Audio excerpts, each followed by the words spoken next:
Hi dears, വീണ്ടും നമുക്കൊരു beef റെസിപ്പിയുടെ video കണ്ടാലോ. അപ്പോൾ ഞാനിന്ന് നിങ്ങളുമായിട്ട് ഷെയർ ചെയ്യുന്നത് ബീഫ് വിന്താലുവിൻ്റെ ഒരു റെസിപ്പിയാണ് കേട്ടോ.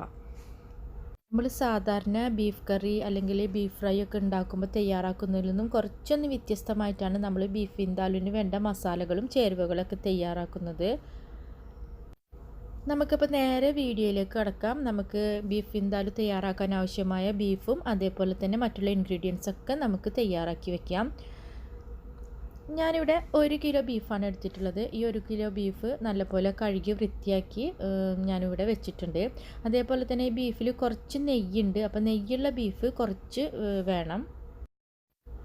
അതേപോലെ തന്നെ ബീഫ് നമ്മൾ മുറിക്കുമ്പോൾ അല്ലെങ്കിൽ നമ്മൾ മുറിച്ച് വാങ്ങുമ്പോൾ നമ്മൾ ബീഫ് വല്ലാതെ ചെറിയ കഷ്ണങ്ങളാക്കിയിട്ട് നമ്മൾ കറി വെക്കാനൊക്കെ വാങ്ങുന്ന പോലെ വല്ലാതെ ചെറിയ പീസാക്കിയിട്ട് മുറിക്കേണ്ട, കുറച്ച് വലിയ പീസാക്കിയിട്ട് തന്നെ നമുക്ക് മുറിച്ച് വാങ്ങാം.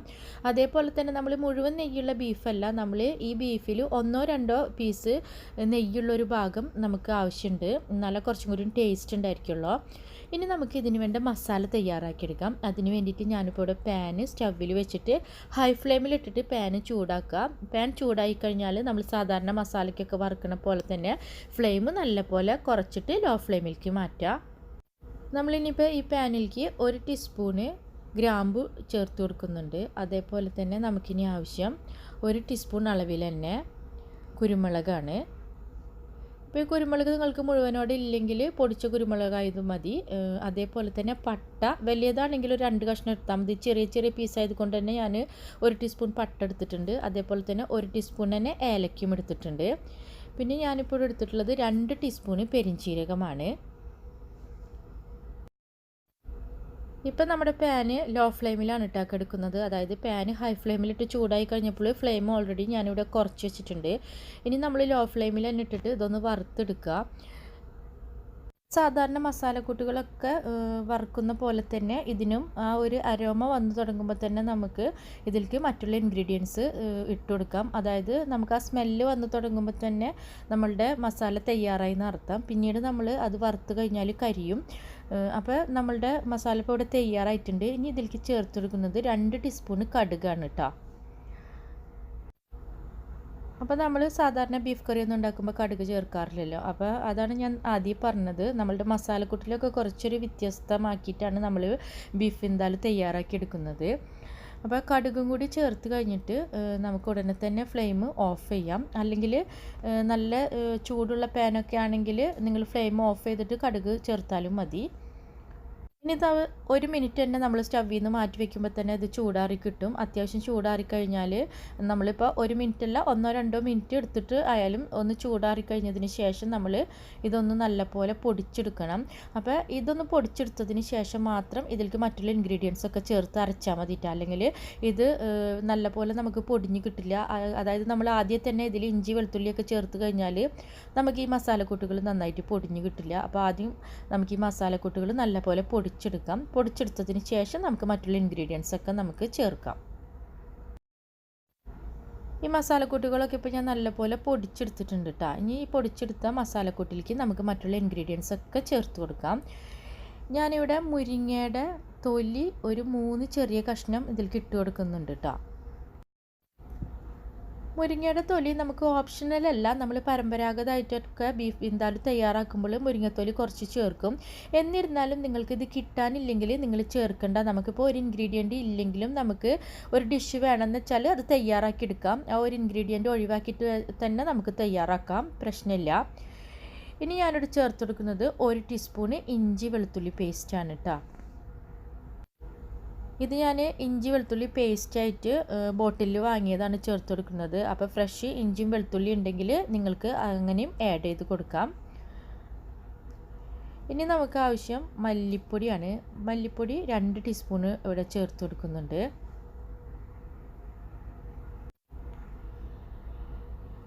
അതേപോലെ തന്നെ നമ്മൾക്ക് മുളക് പൊടി 1 ടീസ്പൂൺ ഞാനിവിടെ ചേർത്ത് കൊടുക്കുന്നുണ്ട് കേട്ടോ. അപ്പോൾ മല്ലിപ്പൊടി 2 ടീസ്പൂൺ ആണെങ്കിൽ മുളക് പൊടി 1 ടീസ്പൂൺ എന്നൊരു അനുപാതത്തിൽ എടുക്കുക. അപ്പോൾ നമുക്ക് കറക്റ്റ് ടേസ്റ്റിൽ അങ്ങോട്ട് കിട്ടും. ഇനി നമുക്ക് ആവശ്യം വിനെഗറാണ്. അപ്പോൾ വിനെഗർ ഞാനിപ്പോൾ ഇവിടെ ഒരു 3 ടീസ്പൂൺ വിനെഗർ ഇവിടെ ചേർത്ത് കൊടുക്കുന്നുണ്ട്. ഇനി നമ്മൾ ഒന്നും കൂടി ഇതൊന്ന് അരച്ചെടുക്കാം. അപ്പോൾ നമ്മളുടെ വിനെഗറൊക്കെ ചേർത്തത് കൊണ്ട് തന്നെ ഇതൊന്ന് അരഞ്ഞ് കിട്ടും. നമ്മൾ ഓൾറെഡി മസാലക്കൂട്ടുകളൊക്കെ പൊടിച്ച കൂട്ടിലേക്കാണ് ഇട്ട് കൊടുക്കുന്നത്. അതിലേക്ക് ഒന്നും കൂടി നമ്മൾ ഇപ്പോൾ ഇഞ്ചി വെളുത്തുള്ളി പേസ്റ്റും ഈ വിനെഗറൊക്കെ ചേർത്ത് അരയ്ക്കുമ്പോൾ ഇത് നമുക്ക് നല്ലപോലെ ഒന്ന് അരഞ്ഞ് കിട്ടും. ഇനി നമ്മൾ നമ്മുടെ കഴുകി വെച്ചേക്കണ ബീഫിലേക്ക് ഈ മസാലക്കൂട്ടുകളൊക്കെ ചേർത്തിട്ട് നമ്മൾ ഒന്ന് മാരിനേറ്റ് ചെയ്ത് വെക്കുകയാണ് കേട്ടോ. ഇത് നമ്മൾക്ക് മാരിനേറ്റ് ചെയ്ത് കഴിഞ്ഞാൽ നമ്മൾ ഉടനടി ഒന്നും ഉണ്ടാക്കില്ല. നമ്മൾ ചുരുങ്ങിയത് ഒരു 2 മണിക്കൂറെങ്കിലും നമ്മളിത് കവർ ചെയ്ത് വെക്കണം. എന്നാലാണ് ഈ മസാലകളൊക്കെ ഇതിൽ നല്ലപോലെ പിടിക്കുള്ളൂ. നമുക്ക് പറ്റുമെങ്കിൽ നമുക്ക് ഓവർനൈറ്റ് വേണമെങ്കിൽ മാരിനേറ്റ് ചെയ്ത് വെച്ചിട്ട് നമ്മൾ പിറ്റേ ദിവസം ഉണ്ടാക്കിയാൽ മതി. അപ്പോൾ നമ്മൾ മസാലയൊക്കെ പിടിച്ച് പ്രത്യേകിച്ച് വിനെഗറൊക്കെ ചേർക്കുമ്പോൾ നമ്മളുടെ ബീഫ് നല്ലപോലെ വെന്ത് കിട്ടുകയും ചെയ്യും. ഞാനിപ്പോൾ ഇവിടെ ഓവർനൈറ്റ് ഒന്നും വെക്കുന്നില്ല. ഞാനൊരു 2 മണിക്കൂറാണ് വെക്കുന്നത് കേട്ടോ. 2 മണിക്കൂർ കവർ ചെയ്തിട്ട് ഞാൻ ഫ്രിഡ്ജിൽ വെക്കുകയാണ് ചെയ്യുന്നത്. അപ്പോൾ നമ്മളുടെ ഉപ്പ് നമ്മൾ ഇതുവരെ ചേർത്തിട്ടില്ല. അപ്പോൾ ഉപ്പും കൂടി ചേർത്തിട്ട് നമ്മളിപ്പോൾ എല്ലാനും ബീഫിൽ നല്ല പോലെ തേച്ച് പിടിപ്പിച്ച് അതിനുശേഷം നമ്മൾ കവർ ചെയ്തിട്ട് 2 മണിക്കൂർ, ചുരുങ്ങിയ ടൈമാണ് ഞാൻ 2 മണിക്കൂർ പറയുന്നത്. അപ്പോൾ ഒരു ചുരുങ്ങിയ ടൈം 2 മണിക്കൂർ ഞാനിത് ഫ്രിഡ്ജിൽ വെക്കുകയാണ് കേട്ടോ. 2 മണിക്കൂറിന് ശേഷം നമുക്കിത് തയ്യാറാക്കിയെടുക്കാം. 2 മണിക്കൂറിന് ശേഷം സ്റ്റൗവിൽ ഞാനിപ്പോൾ ഒരു കുക്കർ വെച്ചിട്ടുണ്ട്. അപ്പോൾ ഞാൻ കുക്കറിലാണ് കേട്ടോ ഇവിടെ ബീഫ് വിന്താലു തയ്യാറാക്കി എടുക്കുന്നത്. അപ്പോൾ മൺചട്ടിയിലാണ് വിന്താലു തയ്യാറാക്കുമ്പോൾ കൂടുതൽ ടേസ്റ്റ് എന്നാണ് എല്ലാവരും പറയുക. അപ്പോൾ മൺചട്ടിയിൽ തയ്യാറാക്കണം എന്നുള്ളവർക്ക് അങ്ങനെയും തയ്യാറാക്കിയെടുക്കാം കേട്ടോ. അപ്പോൾ സ്റ്റൗവിൽ കുക്കർ വെച്ച് ചൂടായി കഴിഞ്ഞപ്പോൾ ഞാനതിലേക്ക് ഒരു 3 ടേബിൾ സ്പൂൺ വെളിച്ചെണ്ണ ഒഴിച്ചു കൊടുത്തിട്ടുണ്ട്. അതിലേക്ക് ഒരു 2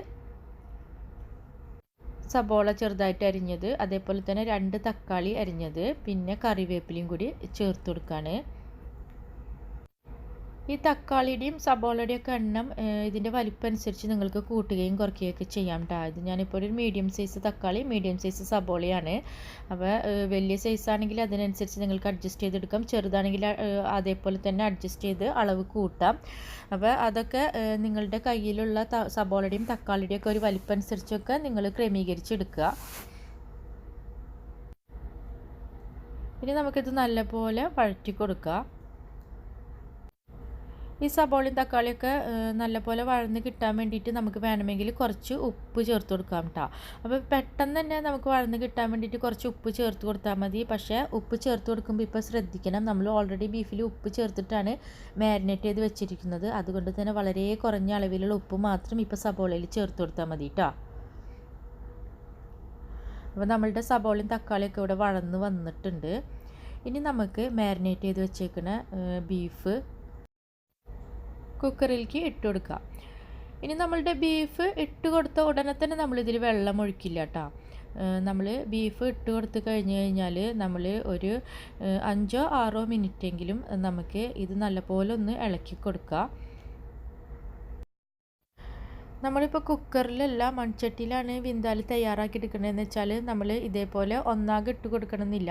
നമ്മൾ 2 ബാച്ചായിട്ട് നമ്മൾക്ക് വേണമെങ്കിൽ ബീഫ് ഇട്ട് കൊടുത്തിട്ട് ബീഫ് നല്ലപോലെ ചൂടാവണ വരെ ഇതേപോലെ ഒന്ന് വഴറ്റി കൊടുത്തതിന് ശേഷം നമുക്ക് വീണ്ടും എല്ലാ ബീഫും ഒരുമിച്ചാക്കിയിട്ട് വേവിച്ചെടുത്താലും മതി കേട്ടോ. ഞാനിപ്പോൾ ഇവിടെ കുക്കറിലായതുകൊണ്ട് ഞാൻ ഒരുമിച്ചിട്ടിട്ട് ഞാൻ ഒന്ന് ബീഫ് ചൂടായി കഴിയുമ്പോൾ 5-6 മിനിറ്റിന് ശേഷം ഇതേപോലെ ഇളക്കി കൊടുത്ത് ബീഫ് ചൂടായി കഴിഞ്ഞാൽ ഇതിലേക്ക് വെള്ളം ഒഴിച്ചു കൊടുക്കുകയാണ് ചെയ്യുന്നത്. അപ്പോൾ ബീഫൊക്കെ ഇപ്പോൾ നല്ലപോലെ ചൂടായി കിട്ടിയിട്ടുണ്ട്. അതിന് ശേഷമാണ് ഞാനിവിടെ ഒരു 1/2 കപ്പ് വെള്ളം ഒഴിച്ചു കൊടുക്കുന്നത്. വെള്ളം ഒഴിച്ചു കൊടുക്കുമ്പോൾ ചൂടുവെള്ളം ഒഴിച്ചു കൊടുക്കാനായിട്ട് ശ്രദ്ധിക്കുക കേട്ടോ. അപ്പോൾ 1/2 കപ്പ് ചൂടുവെള്ളം ഞാനിവിടെ ഒഴിച്ചു കൊടുത്തിട്ടുണ്ട്. ഇനി നമ്മൾ കുക്കർ മൂടി വെച്ചു. അതിന് ശേഷം നമ്മൾ ആദ്യത്തെ ഒരു വിസിൽ വന്നതിന് ശേഷം നമ്മൾ ഫ്ലെയിം നല്ല പോലെ കുറച്ച് കൊടുക്കുക. ആദ്യത്തെ ഒരു വിസിൽ വന്നതിന് ശേഷം ഇപ്പോൾ ഫ്ലെയിം ഞാൻ നല്ലപോലെ ഇവിടെ കുറച്ച് കൊടുക്കുകയാണ് കേട്ടോ ചെയ്യുന്നത്. ഇനി നമ്മൾ ലോ ഫ്ലെയിമിൽ ഇട്ടിട്ട് വേണം നമ്മൾ കുക്ക് ചെയ്തെടുക്കാനായിട്ട്. അപ്പോൾ ലോ ഫ്ലെയിമിൽ നമ്മളിവിടെ 1/2 മണിക്കൂറെങ്കിലും നമ്മൾ വെച്ചിട്ടാണ് നമ്മളിവിടെ കുക്ക് ചെയ്തെടുക്കുന്നത്. അപ്പോൾ 1/2 മണിക്കൂർ നമ്മൾ ലോ ഫ്ലെയിമിൽ ഇട്ടിട്ട് കുക്ക് ചെയ്തെടുക്കുമ്പോഴാണ് നമുക്ക് ഇതിന് വിചാരിച്ച പോലത്തെ നമുക്ക് ടേസ്റ്റ് കിട്ടുള്ളൂ.